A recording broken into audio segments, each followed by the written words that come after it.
Even Mormons don't understand what they're being told. They think it's a history of some ancient people that went from the Middle East and sailed across the oceans to the American continent and settled here, both North and South America.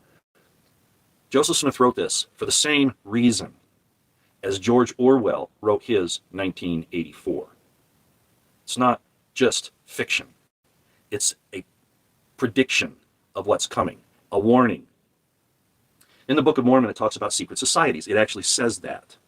It talks about a group called the Gadianton Robbers that had infiltrated even the governments to take them over. Does this sound familiar? This was a plan.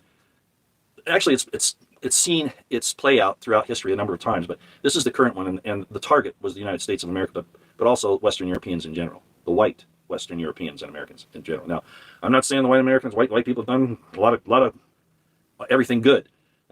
What they did with Manifest Destiny and the Native Americans that were here, totally unjust, horrible. It's the same thing that's happening basically in that Middle Eastern country right now to a smaller group of people.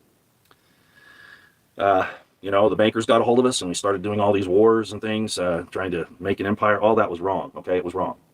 And I've talked about all of that. But that still does not negate what's coming, because all of those things, and even the degeneracy that's pushed upon us now, that's for the same reason that the Luciferians, for lack of a better term, will tell you what they're going to do before they do it. For instance, Klaus Schwab just told us not too long ago there's going to be, about 2 years ago, he was saying there's going to be a major cyber attack.